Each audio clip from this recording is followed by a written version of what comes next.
வணக்கம். டான் தமிழின் காலநேர பிரதான செய்திகளுடன் நான் குணம் துஷ்யந்தன். வடக்கு கிழக்கு உட்பட அனைத்து சபைகளுக்கும் அதிகாரம் வழங்கப்பட வேண்டும் என நாடாளுமன்ற உறுப்பினர் நளின் பண்டார தெரிவித்துள்ளார். மாகாண சபை முறைமை என்பது வடக்கு கிழக்கு மக்களுக்கு வழங்கப்பட்ட வாய்ப்பாகும். எனவே அத்தேர்தலை நடாத்தி மக்களுக்கு அதிகாரத்தை வழங்க வேண்டும் என ஐக்கிய மக்கள் சக்தியின் நாடாளுமன்ற உறுப்பினர் நளின் பண்டார தெரிவித்துள்ளார். எதிர்க்கட்சித் தலைவர் அலுவலகத்தில் நடைபெற்ற ஊடக சந்திப்பின் போதே அவர் இவ்வாறு குறிப்பிட்டார். மாகாண சபைகளின் பிரதம செயலாளர்கள் ஜனாதிபதி செயலகத்துக்கு அழைக்கப்பட்டுள்ளனர். தொடர்ந்து பணியை முன்னெடுக்குமாறு ஆலோசனை வழங்கப்பட்டுள்ளது. இதன் மூலம் மாகாண சபை தேர்தலை நடாத்தாமல் இருப்பதற்கு அரசு முயற்சிக்கின்றதா என்ற சந்தேகம் எழுகின்றது. மக்கள் பிரதிநிதிகளின் வேலையை அரசாங்க அதிகாரிகளுக்கு செய்ய முடியாது. எனவே மக்கள் பிரதிநிதித்துவம் அவசியம். உள்ளாட்சி சபை தேர்தல் முடிவுகளுக்கு அஞ்சியா மாகாண சபை தேர்தலை நடாத்துவதில் அரசாங்கம் பின்வாங்குகின்றது என்ற சந்தேகம் எழுகின்றது. முடிந்தால் மாகாண சபை தேர்தலை நடாத்துமாறு அரசாங்கத்துக்கு சவால் விடுக்கின்றோம். குறிப்பாக வடக்கு கிழக்கு மக்களுக்கு வழங்கிய ஒரு வாய்ப்பு தான் மாகாண சபை முறைமை ஆகும். எனவே வடக்கு கிழக்கு உட்பட அனைத்து சபைகளுக்கும் அதிகாரம் வழங்கப்பட வேண்டும். மக்களின் ஜனநாயக உரிமை பாதுகாக்கப்பட வேண்டும். විශාල මුදලක් වෙන් කරනවා. අද මේ පළාත් සභාවල මේ පළාත් සභාව නැහැ කියලා පළාත් සභා මන්ත්‍රීවරුන්ගේ වැටුප් දෙමනවා විතරයි ගෙවන්නත් යන්නේ සියලු මුදල් වියදම් කරනවා. සමහරවිට காரைக்காலில் இருந்து இலங்கைக்கு கடத்த இருந்த 4 கோடி ரூபாய் மதிப்புள்ள கஞ்சா பறிமுதல் செய்யப்பட்டுள்ளது. இந்தியாவின் காரைக்காலில் இருந்து இலங்கைக்கு கடத்த இருந்த 4 கோடி ரூபாய் மதிப்புள்ள கஞ்சா மற்றும் கடத்தலுக்கு பயன்படுத்தப்பட்ட வேன் மற்றும் கார்கள் பறிமுதல் செய்யப்பட்டுள்ளன. இலங்கையைச் சேர்ந்த 2 உட்பட 5 பேர் போலீசாரால் கைது செய்யப்பட்டுள்ளனர். புதுச்சேரி மாநிலம் காரைக்கால் மாவட்டம் கீழக்காசாக்குடி லட்சுமி நகரில் ஒரு வீட்டில் இலங்கைக்கு கடத்துவதற்காக 300 கிலோ கஞ்சா பதுக்கி வைக்கப்பட்டிருப்பதாக போலீசாருக்கு தகவல் கிடைத்தது. இந்நிலையில் குறிப்பிட்ட இடத்தில் இடம்பெற்ற சோதனையில் 300 கிலோ கஞ்சா கைப்பற்றப்பட்டதுடன் 2 கைது செய்யப்பட்டனர். இவரிடம் போலீசார் நடாத்திய விசாரணையில் காரைக்காலுக்கும் இலங்கைக்கும் இடையே மிகப்பெரிய கஞ்சா பரிமாற்றம் இடம்பெறுவது வெளிச்சத்துக்கு வந்தது. இதன்போது குறித்த சந்தேக நபர்களுக்கு கஞ்சா விநியோகம் செய்த நபரையும் போலீசார் கைது செய்தனர்.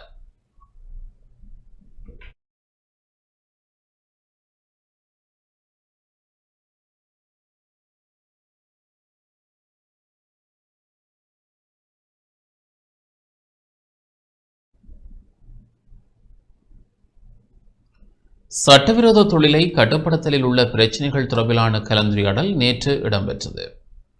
வட மாகாணத்தில் இடம்பெறுகின்ற அத்துமீறிய கடற்றொழில் பிரச்சினைகள் தொடர்பிலான கலந்துரையாடல் தேசிய மீனவ ஒத்துழைப்பு இயக்கத்தின் ஏற்பாட்டில் நேற்று முல்லைத்தீவில் இடம்பெற்றது. இதன்போது வடமாகாண கடற்றொழில் இணையத்தின் ஊடக பேச்சாளர் அன்னராசா, முல்லைத்தீவு மாவட்ட தேசிய மீனவ ஒத்துழைப்பு இயக்கத்தின் தலைவர் அன்னலிங்கம் நடனலிங்கம் ஆகியோர் சட்டவிரோத தொழிலை கட்டுப்படுத்துவதில் சிறப்பாக செயற்பட்டமைக்காக வடமாகாண கடற்றொழிலாளர் இணையத்தினால் கௌரவிக்கப்பட்டனர்.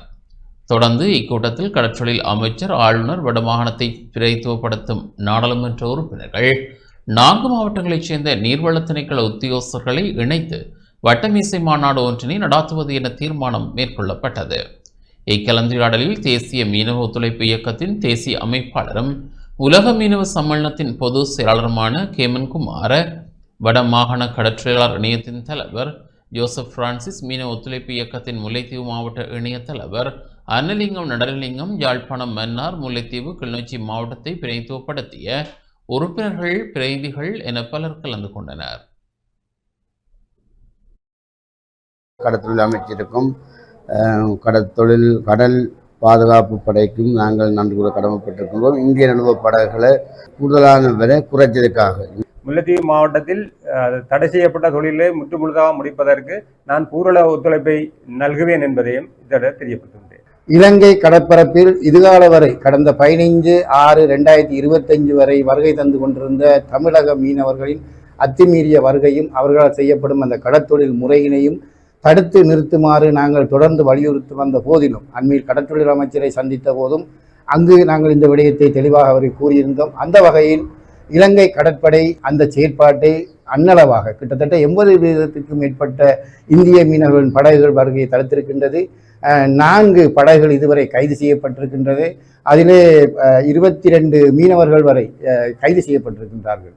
எதிர்வரும் 8ஆம் மாதம் 15ஆம் தேதி உள்ளூர் இழுவப்படகுகளையும் ஏனைய தடை செய்யப்பட்ட தொழில்முறையும் நிறுத்தி தருவேன் என்ற வாக்குறுதி வழங்கியிருக்கின்றார்.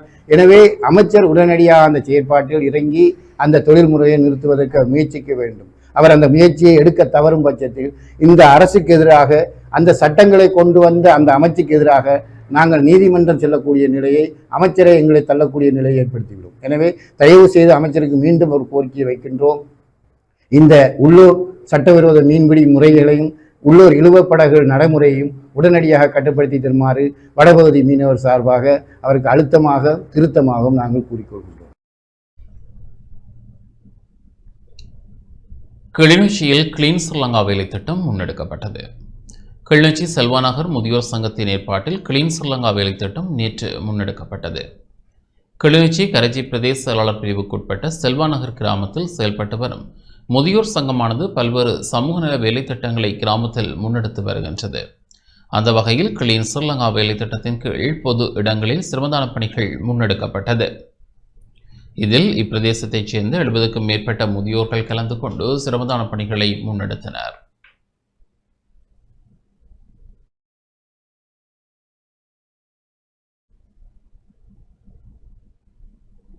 கிளிநொச்சி கண்டாவளையில் விளையாட்டுப் பெருவிழா நேற்று இடம்பெற்றது. கிளிநொச்சி கண்டாவளையில் ஊர்கூடி உண்டு மகிழ்வோம் நிகழ்வும் விளையாட்டுப் பெருவிழாவும் நேற்று இடம்பெற்றது. இதன்போது விருந்தினர்கள் மலர் மாலை அணிவிக்கப்பட்டு பாரம்பரிய இசை வடிவங்கள் மற்றும் பேன்பாத்தி அணிவகுப்புடன் விளையாட்டு மைதானத்துக்கு அழைத்து வரப்பட்டனர். தொடர்ந்து மைதான நிகழ்வுகள் ஆரம்பமாகின.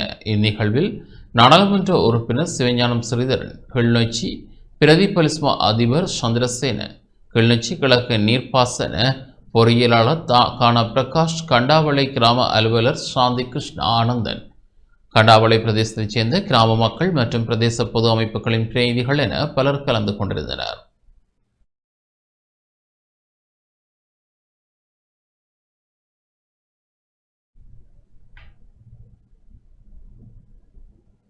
சர்வதேச நீதி பொறிமுறையை வலியுறுத்தி நேற்று அம்பாறையில் கவனஈர்ப்பு போராட்டம் இடம்பெற்றது.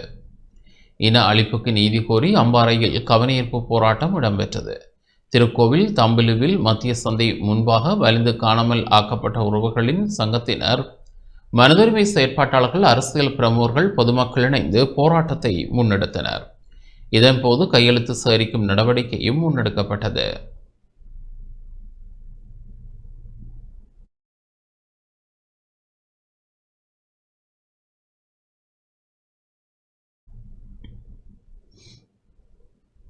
யாழ்ப்பாணம் செம்மணி மனித புதைகுழி அகழ்வு பணிகளை நாடாளுமன்ற உறுப்பினர் கஜேந்திரகுமார் பொன்னம்பலம் நேற்று பார்வையிட்டார். யாழ்ப்பாணம் செம்மணி மனித புதைகுழி அகழ்வு பணிகளை தமிழ் தேசிய மக்கள் முன்னணியின் தலைவரும் நாடாளுமன்ற உறுப்பினருமான கஜேந்திரகுமார் பொன்னம்பலம் நேற்று பார்வையிட்டார். 2ஆம் கட்ட அகழ்வின் 21வது நாள் பணிகளை பார்வையிட்ட அவர் ஊடகங்களுக்கு கருத்து வெளியிட்டார். எங்களை பொறுத்தவரை இந்த செம்மணி கண்டுபிடிப்பு 2 விடயங்களுக்கு மிக முக்கியம். ஒன்று, இன அழிப்புக்கு இது ஒரு மிக முக்கியமான ஒரு ஆதாரம். கூட்டாக இனத்தை அழிக்கிற மனோநிலை ஸ்ரீலங்கா அரசுக்கு தொடர்ந்தும் இருந்திருக்கின்றது. அப்படிப்பட்ட ஒரு நிலையிலே கால வரையும் கூட இதே போர்க்காலத்திலே கடைசி கட்டங்கள் மட்டுப்படுத்த பார்த்ததும் இன்றைக்கு செம்மணியின் இந்த கண்டுபிடிப்போடு அவ்வகையாக மட்டுப்படுத்துகிற பொருத்தமில்லை, ஒரு நீதிக்குரிய ஒரு செயலாக இருக்க முடியாதுன்ற ஒரு விடயத்தை இன்றைக்கு நிரூபிச்சிருக்கின்றது. தமிழருடைய இனப்படுகொலைக்குரிய ஆதாரங்களை தேடுகின்ற இந்த போராட்டத்தை நாங்கள் அவதானிக்கின்ற பொழுது செம்மணி ஒரு திருப்பு முனை என்றுதான் சொல்லணும். பிரித்தானிய பாராளுமன்ற உறுப்பினர்கள் குழுவினர் ஜனாதிபதி அலுவலகத்துக்கு விஜயம் செய்தனர். நாட்டுக்கு வருகின்ற பிரித்தானிய பாராளுமன்ற உறுப்பினர்கள் குழுவினர் ஜனாதிபதி அலுவலகத்தை பார்வையிட்டனர். இவர்கள் ஜனாதிபதியின் செயலாளர் நந்திக சனத்குமார் நாயக்கவுடன் கலந்துரையாடலில் ஈடுபட்டனர். ஜனாதிபதி அலுவலக நூலகம், பழைய பாராளுமன்ற மற்றும் அமைச்சரவை கூட்ட மண்டபம் உள்ளிட்ட பழைய இடங்களை பார்வையிடும் வாய்ப்பு பிரித்தானிய பாராளுமன்ற உறுப்பினர்களுக்கு கிடைத்தது. இதில் ஜனாதிபதியின் சிரேஷ்ட மேலதிக செயலாளர் ரோஷன் கமகே, இலங்கைக்கான பிரித்தானிய உயர்ஸ்தானிகர் ஆண்ட்ரூ பெட்ரிக் உள்ளிட்டோர் பங்கேற்றனர்.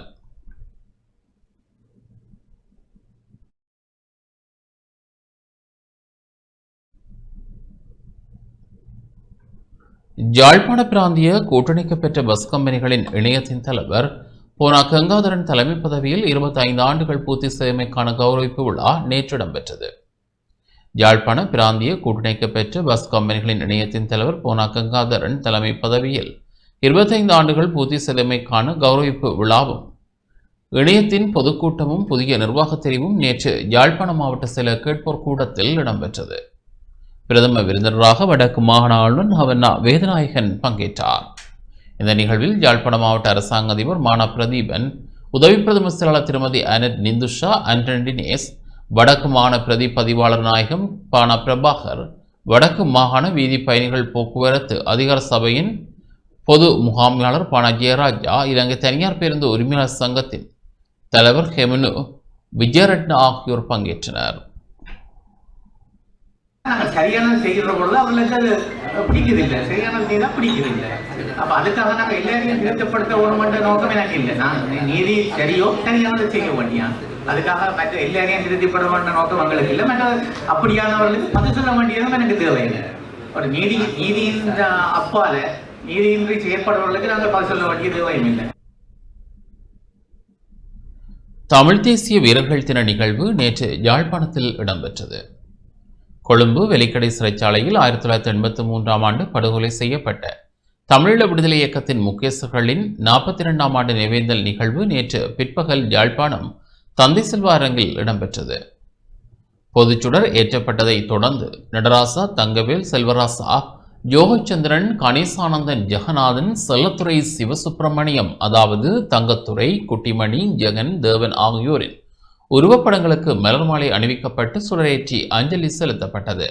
இந்த நிகழ்வில் தமிழீழ விடுதலை இயக்கத்தின் தலைவர் நாடாளுமன்ற உறுப்பினர் செல்வம் அடைக்கலநாதன், இலங்கை தமிழ்சு கட்சியின் பதில் தலைவர் CVK சிவஞானம், ஈழமக்கள் புரட்சிகர விடுதலை முன்னணியின் தலைவர் சுரேஷ் பிரேமச்சந்திரன், ஜனநாயக போராளிகள் கட்சியின் தலைவர் சீனாவேந்தன், சமத்துவ கட்சியின் பொதுச் செயலாளர் முருகேச சந்திரகுமார், வடக்கு மாகாண சபை முன்னாள் உறுப்பினர் பாலச்சந்திரன் கஜதீபன், யாழ்ப்பாணம் மாநகர சபை முதல்வர் மதிவதனி விவேகானந்தராசா, பலிகாமம் கிழக்கு பிரதேச சபை தவிசாளர் தியாகராஜா நுரோஸ் மற்றும் உள்ளூராட்சி மன்ற உறுப்பினர்கள் பொதுமக்கள் பங்கேற்றனர்.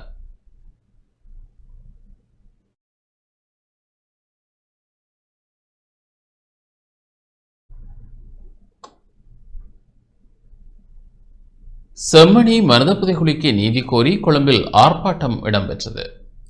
மலைய மக்கள் சிவில் சமூக அமைப்பின் ஏற்பாட்டில் நேற்று கொழும்பு ஐநா அலுவலகத்தின் முன்பாக செம்மணி மனித புதைகுழிக்கு நீதி கோரி வடக்கு கிழக்கு தமிழ் மக்களுக்கு ஆதரவு வழங்கும் வகையில் ஏற்பாடு செய்யப்பட்ட எதிர்ப்பு ஆர்ப்பாட்டம் ஒன்று இடம்பெற்றது. இதன் போது சிறு குழந்தைகளின் புத்தக பைகளில் எனக்கு நீதி வேண்டும், செம்மணி படுகொலைக்கு சர்வதேச நீதி, சர்வதேச சுயாதீன விசாரணை பொறிமுறை அற்ற கோரிக்கை, அதாவது சுயாதீன விசாரணை பொறிமுறையை கோரி வடக்கு கிழக்கு தமிழ் மக்கள் முன்னெடுக்கின்ற போராட்டத்துக்கு நமது ஆதரவு என்ற வாசகங்கள் எழுதப்பட்ட பதாதைகளை தாங்கியவாறும் கோஷங்களை எழுப்பியுமே அவர்கள் இந்த ஆர்ப்பாட்டத்தில் ஈடுபட்டனர்.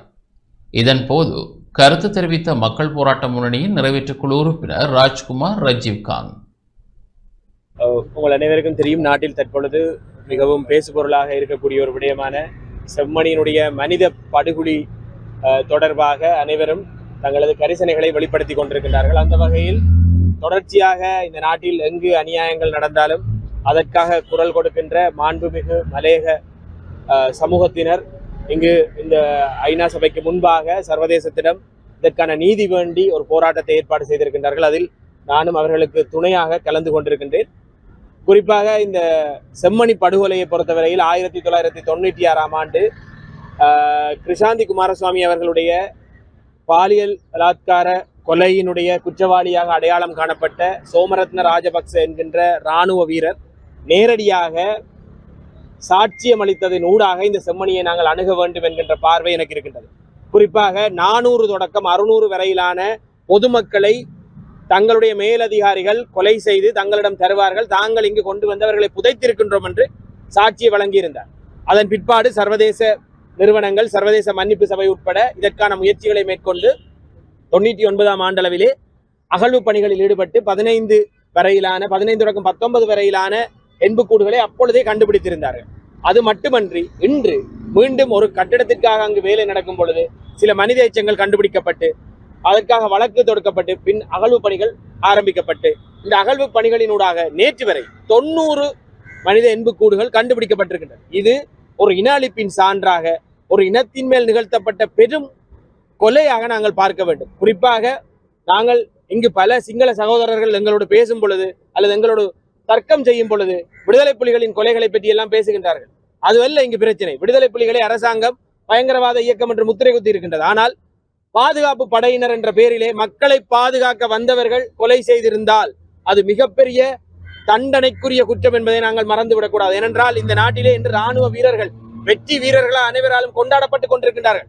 இதே நாட்டில் இருக்கின்ற பிரஜைகளை கொன்றொழித்தவர்களை வெற்றி வீரர்கள் எவ்வாறு கொண்டாடுவது என்ற கேள்வி ஒரு சமூகத்துக்கு இருக்கின்றது.